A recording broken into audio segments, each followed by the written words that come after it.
Hey guys, welcome back. Before we get started, I want to apologize if you can hear my air conditioning. It is currently very, very warm where I live. Today we're going to be starting something pretty new. We are going to be looking at the Warhammer Fantasy Role-Playing Expansion, Marienburg. To start off, we're going to be learning about the Wasteland. Prologue 2429 IC. The tread of heavy footsteps echoed in the small chamber, the incessant click-click of hard leather on marble telling of the anxiety felt by the room's sole occupant, Wilhelm von Hoswig-Schlesstein, Grand Prince of the Reichland and a newly installed emperor. He peered out of the rain-spattered window for the 100th time that morning, scanning the great square in front of the palace. Throngs of people scurried to and fro, hurrying to get out of the bite of the ice wind that swept off the River Reich. But nowhere among that crowd did Wilhelm see what he was looking for. A messenger from his army of the Lower Reich, the third and most powerful of the forces he had sent against the rebels in Marienburg. Not that this latest expedition was particularly impressive by imperial standards, but it shouldn't have needed to be. Marienburgers were shopkeepers and coin counters, not soldiers. Wilhelm's best troops were in the south and east, dealing with so many more serious threats. The border princes were raiding in reprisal for last year's attempt to conquer them, and the heavy taxes needed to defend against these attacks had pushed the population into revolt in several places. The emperor sighed. A letter had arrived only last week from the panic-stricken Grand Prince Augustus of Ostland, demanding imperial guards to help put down bread riots in his capital. With the coming winter looking to be harsh and the autumn harvests poor, the situation would only get worse.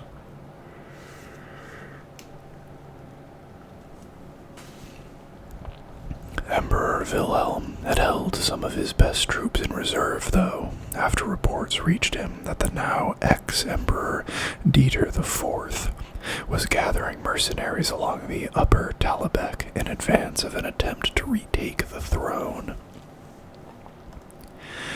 With their notoriously short memories, people were starting to blame the new emperor for their troubles, forgetting that it was his rebellious predecessor who had imposed the taxes and upset the bandits of the border princedoms.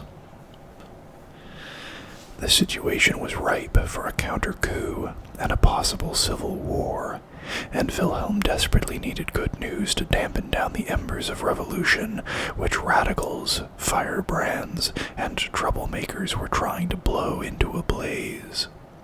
Where was that damned messenger? Ahem.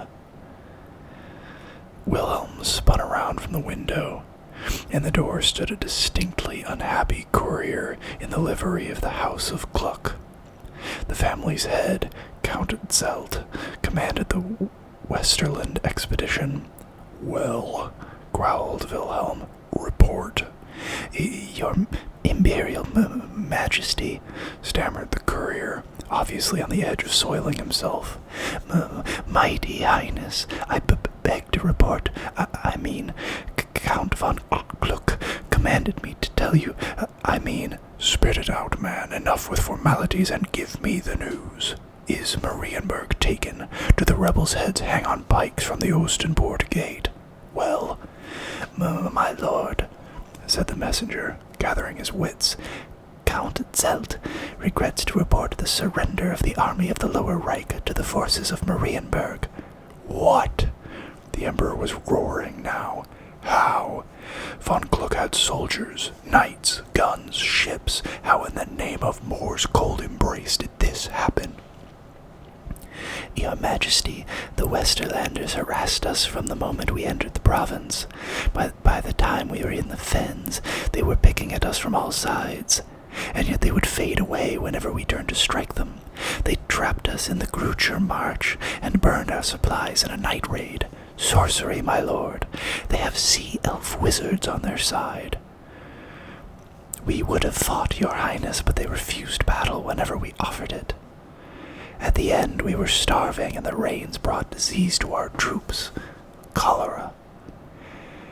The Count thought there was no honorable course left but to surrender and save his command.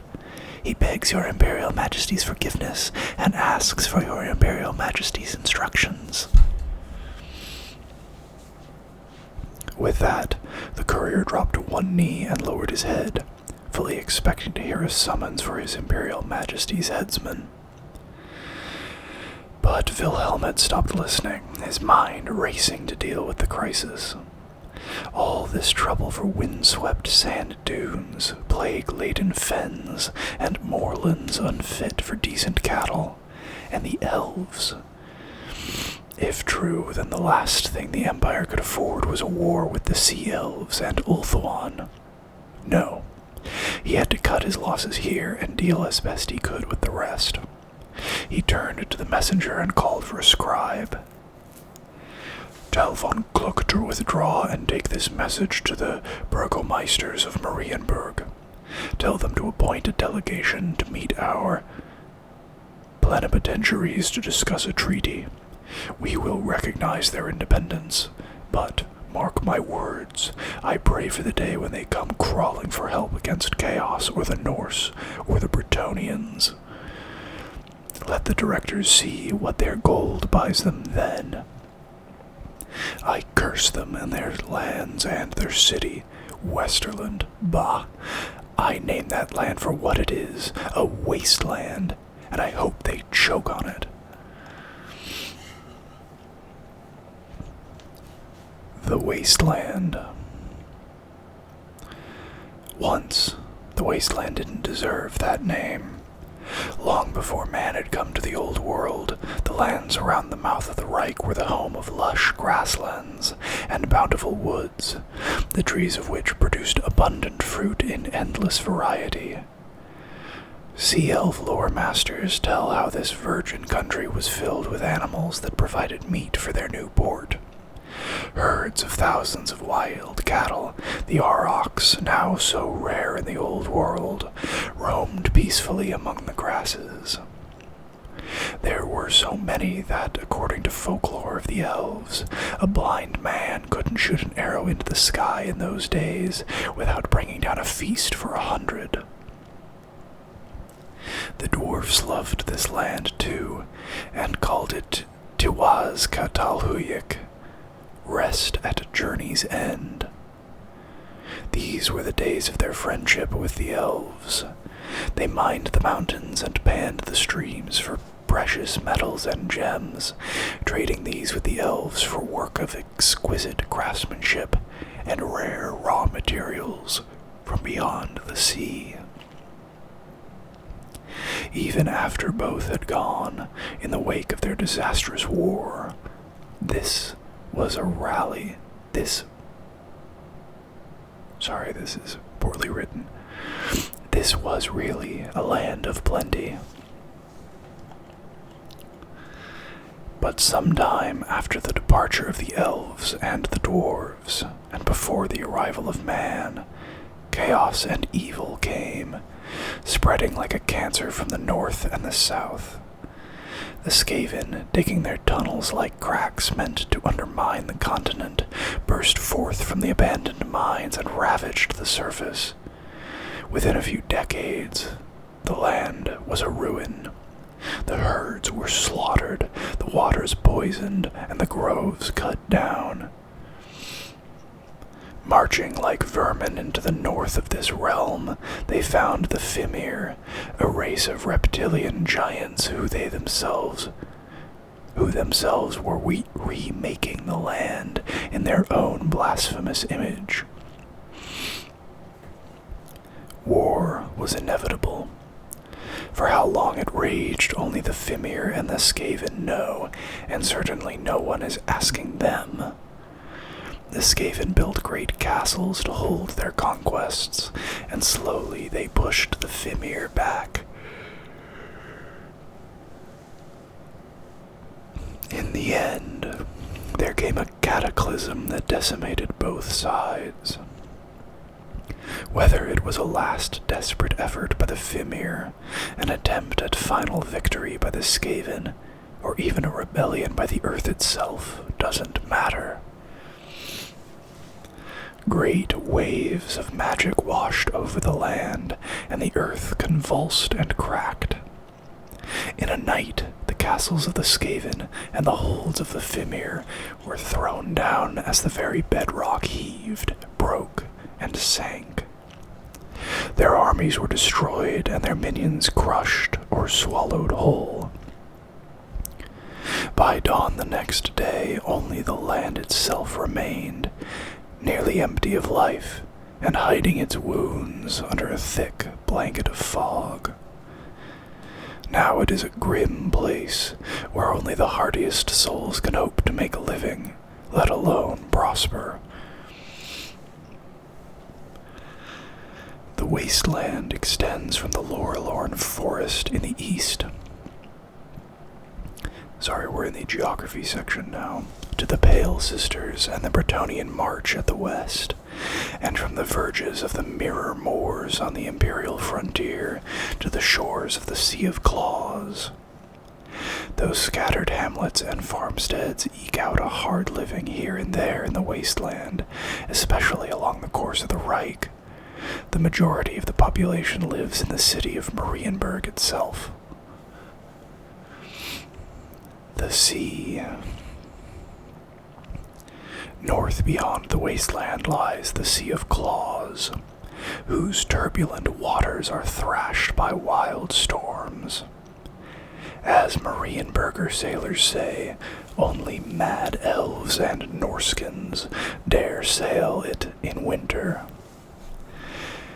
Between Midherbst and Mondstille, the storms are so severe that only elven clippers call at Marienburg unless the captain is drunk, desperate, insane, or Norse. Whether due to the senseless wanderings of Morslieb, the Chaos Moon, or simply Manon's anger over some slight against the Sea of Claws is also subject to severe tides that have inflicted devastating floods on Marienburg in the past.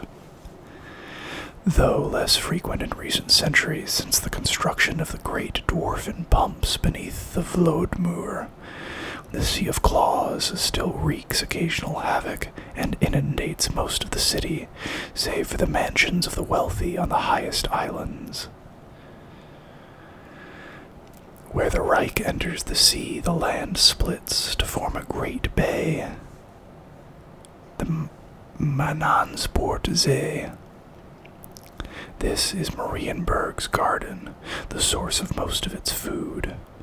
Hundreds of ships set out every day from the great port to harvest the water's bounty of haddock, halibut, and herring. Whales feed here too, including the rare three-point baleen, sacred to the cult of Manan because of the white trident-like mark upon its head. The bay is also frequently visited by the gray-barbed shark, which is more commonly known as Stromfell's kitty, for its aggressive habits and voracious appetite. Like the band God, it makes no distinction among its prey, having been known to take a careless fisherman right from his boat as he leaned over to haul in a net. The Mananspoortsee is also Marienburg's chief highway, for over it travel thousands of ships from all the known world and beyond, carrying the trade goods that are the city-state's lifeblood. Most take the longer northeastern route through the bay, using the beacon of the lighthouse at Fort Solace to avoid the rocky shoals that line the southwestern shores from Reaver's Point to the village of Brokewater. those more daring or careless will chance this route, hoping to gain a few precious hours on their competition. Such daring captains pay a price, though, risking the dangers of random riptides or cunning wreckers who seek to lead them onto the rocks with false beacons. A sandy shelf rises gently from the sea along the coast on either side of the marsh. The cold, wind-blown dunes extend for roughly a day's ride inland, with only the occasional patch of tough grass, a fisherman's shack or a hermit's cottage to break the monotony. Yet such an unpromising environment is filled with life. Near the shore are herring, beach-spawning grunion, and sand eels, whilst the beach plays host to crabs and insects of all sorts.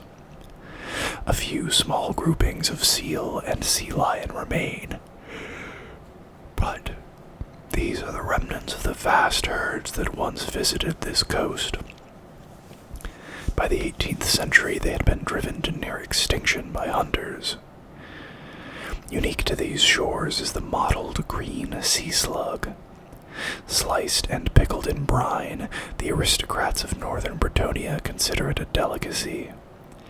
Feeding on all these are innumerable sandpipers and gulls, whose mournful cries make this seem a haunted land. North. The country rises from the sea to a ridge that marks the beginnings of the vast moorlands that most people associate with the wasteland. Northeast of Marienburg and the swamps lie the Tumble Downs, named for their broken, rough character. Low, rolling hillocks and boggy dells mark this country, short, tough grasses giving way to stagnant ponds choked with cattails. Occasional stands of oak or pine break this vista, though they have a stunted, sickly character. Thick fogs frequently blanket this part of the wasteland in the autumn and spring, when they're not driven off by the frigid winds that blow in from the Sea of Claws. The frequent winter rains turn the downs into a morass that few willingly dare, whilst summer steams the few residents with a humid heat that only mosquitoes love. There are many, many mosquitoes. Amongst the downs, travelers find great clumps of exposed rock that break through the soil like broken teeth. Most think these are natural exposures of ancient bedrock, but some scholars argue that they are the remains of ancient civilization, that the odd weatherings are really the faded sigils of pre-human stonemasons. Many have evil reputations, the blackest given to Rat Rock, a vast jumble of cyclopean blocks at the north edge of the Gruscher March, several of which bear markings disturbingly similar to those left by the Skaven. Whatever the truth, few willingly camp in their shadows. Still, man does his best to survive even in these bleak surroundings. The Tumble Downs are sparsely dotted with small hamlets and farmsteads, the folk there scratching out a mean existence with tiny vegetable plots and small herds of stringy sheep and cattle. Unlike wastelanders who live in the city itself, they are a suspicious lot who don't take kindly to strangers and almost never open their doors after dark. Along the northern coast, there are only two towns of note. The first is Fort Solace, a small port with a population of just 310, built around a lighthouse along the north shore of the Manansport See. It is a new town, founded after the destruction of Almshoven and its beacon on the opposite shore during the last incursion of chaos. Fort Solace is owned outright by the Wasteland Import-Export Exchange, and its governor is a change employee. Ships reaching the Manansport Sea at nightfall often stop here before making the final journey to Marienburg, or, more rarely, if they plan to skip Marienburg altogether and sail directly to Norska and Kislev. Fort Solace provides little more than basic services, and goods not destined for the city-state are taxed heavily, since the Directorate prefers that all traffic pass through Marienburg. At the far north of the Tumble Downs, at the end of a rutted track grandly named the Old North Road, sits the border town of Arnau, site of the last remaining old noble houses of the wasteland, the Van Burens. This fishing and farming village with 4,000 inhabitants takes seriously its self-appointed role as guardian of the wasteland's independence. Just what threat they guard against is an amusing mystery to Marienburgers, since the elves of Lorelorn mind their own business, and the Empire is hardly likely to march an army through this isolated corner of the old world. Still, the 150-strong militia drills before cheering children on the public green every other festdag under the watchful eye of Baron Martinus Van Buren. The old codger has spent so much money on uniforms and equipment over the years that the men of Arnau are known as wasteland peacocks, though none who have seen them fight against Fimir warbands in the northern Tumble Downs will say that to an Arnauer's face. The Tumble Downs are cut by one real highway, the Middenheim Road. It serves as the main overland contact between Marienburg and the Empire. Other than the Woodwind toll house at the edge of the Lorelorn forest, and some fortified coaching inns spaced a day's ride apart, traveling the Middenheim Road is a lonely journey that wise coachmen make as swiftly as possible. The Baroness of the country makes the trip a dangerous one. For the Downs hide outlaws, highwaymen, and worse. And that is where we're going to bring this video to a close. This is a lot of fun. I hope you guys are enjoying this as much as I am. If you are, please consider liking the video and subscribing to the channel. And I'll see you guys next time. Bye-bye.